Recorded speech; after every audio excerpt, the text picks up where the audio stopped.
You put on the old pair of jeans that used to make you look good and actually fit you, and they're not sliding on how they used to. And you think, this fucking dryer, shrinking all my clothes. And then you look in the mirror, it wasn't the dryer. You think, this ain't it. I look like shit and I gotta do something about it. And here comes the tsunami of bullshit. Colon cleanses, ketones, and herbal teas. And before you know it, someone is screaming at you through your phone telling you, kale is bullshit, lectins will kill you, sugar causes cancer. While simultaneously hearing that you can literally eat Twinkies and lose weight, as long as it fits your macros. And thermodynamics, while someone's yelling, human randomized controlled trials! Any of this sound familiar? Yeah, the internet is a lot. For the majority of our weight loss clients, it's not about macros and calorie counting. I mean, that's just way too overwhelming and complicated. Telling them to read the back of food labels while bringing scales everywhere. And I gotta be honest with you, my pro athletes don't like doing it either. So what is sustainable?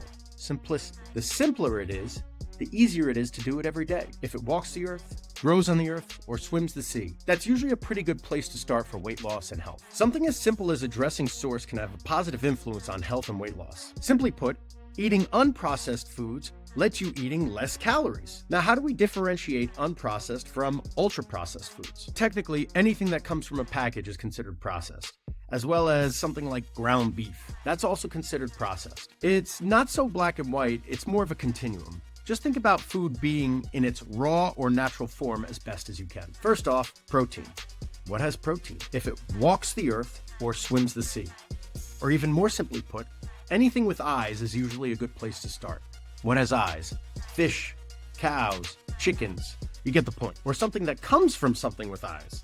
Milk, eggs, or cheese, which is made from milk. Second, carbs. What carb should I eat? Something that grows on the earth, fruits and vegetables. And in Jersey, usually the first question we get from my kids are, what about pasta or bagels? To which my response is usually, have you seen any bagel bushes anywhere? Fats. I usually don't worry about fats for most people. If you're consuming majority of your protein from meat, fat is usually covered. However, there are other sources of fat other than meats. Nuts and seeds are solid sources. How much should we be eating of each? We have different levels to our weight loss. A level 1, we just focus on the source. We give you a list of foods that you can eat and tell people just eat whatever you want from this list. If it's not on that list, don't eat it. In our level 2, we go into quantity. Use your hand as a source of measuring. Get a piece of meat the size of your hand. Take a handful of vegetables, a handful of fruit, and if you need it, a thumb-sized portion of fat for every meal. It's literally that simple. If you need to lose weight quicker, have 3 meals a day. If you want to go a little slower, have 4 or 5 meals a day. That, plus 3 days a week of resistance training and 8 to 10,000 steps every day, you're going to be on a good track.